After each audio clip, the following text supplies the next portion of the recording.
What's your favorite kind of cookie to make? I'm a big fan of gingerbread. I love turning out the exact same shape over and over and over and over. You don't even have to be an artist to make gingerbread cookies come out just right. But the best works of art don't come from a mold. They're unique, original, one of a kind. And the greatest work of all time is you. God made you to reflect a little bit of who He is to the world around you. But He made you to reflect Him in a way that's entirely different from your brother, your mom, your neighbor, or even that popular kid at school. God made only one you, and He made you on purpose. No one else in the entire world can fill that perfect spot He crafted, just for you. And when you discover who God made you to be, you can make a greater difference in this world than you could ever imagine. That's why individuality is an amazing way to worship God with your life. Because worship is about more than just singing loud. It's all about living loud.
Hey everybody, my name's Izzy, and I am super excited about today because today we're talking about one of my favorite things, candy! Have you guys ever been to one of those stores where you can take all of your favorite candies and put them into one bag?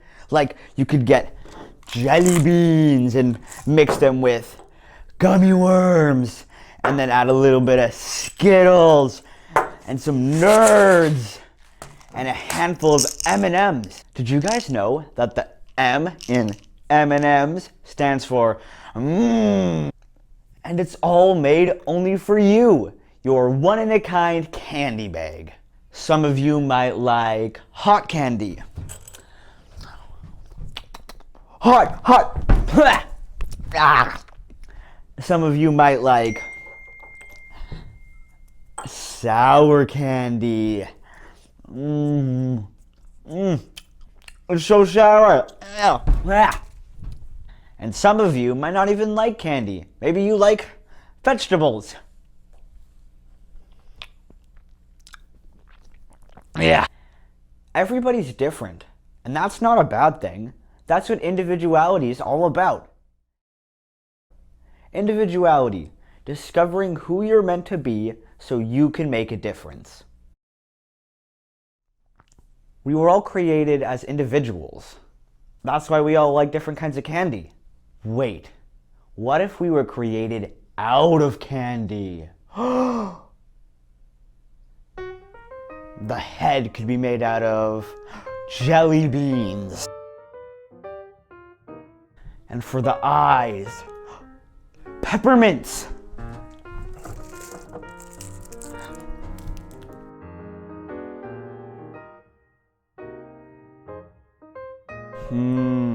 Laffy Taffy nose.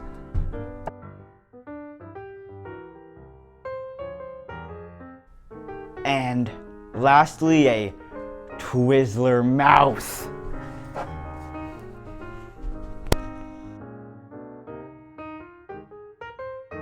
And of course,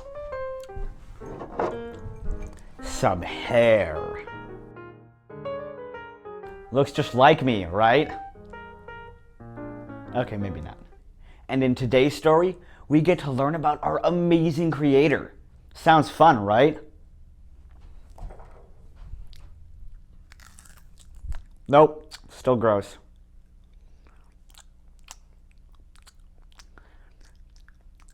The Bible. It's 66 books of history, stories, letters, and poetry that fit together to form God's one big story.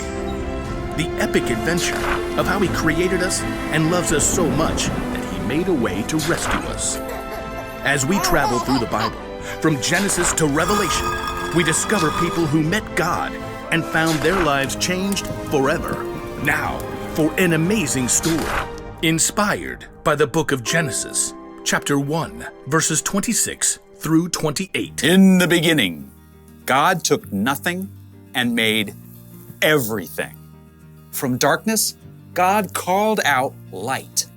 God poured out waters and stretched the sky far overhead like an unpainted canvas. He shaped dry land and canyons and great mountain ranges, and then decked them out with trees and vines and plants of every kind.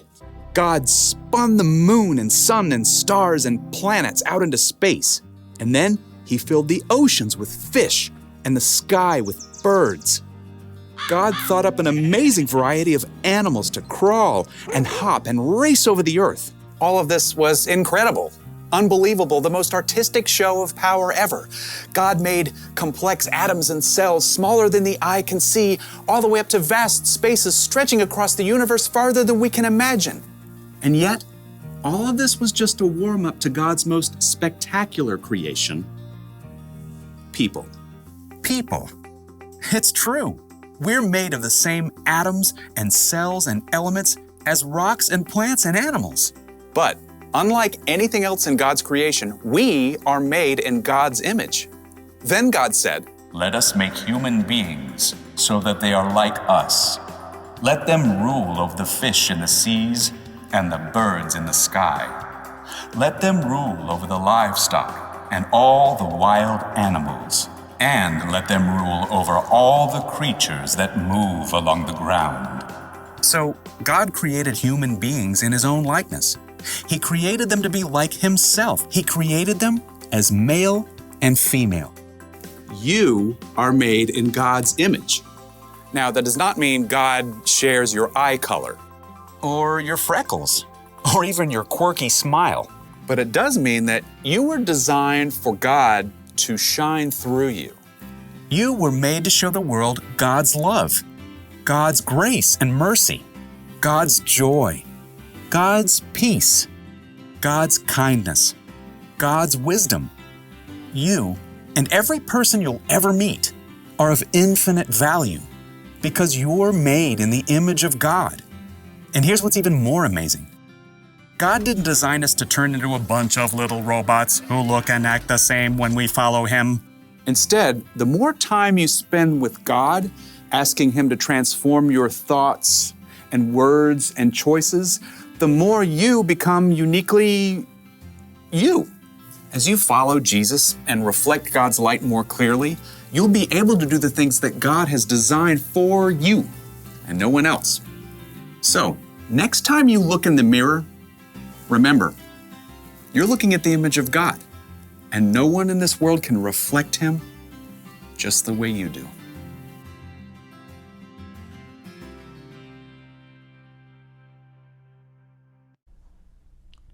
When God created the world, He saved the best for last.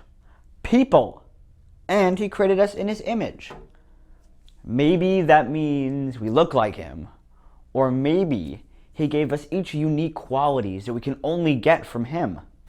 Maybe He made you creative, like He's creative. Or maybe you're really smart, because a smart God made you. Maybe you're patient, or kind, or maybe you're peaceful. And then you could top it off with a handful of joyfulness. God is all of those things, and He's given each of them to all of us in different combinations.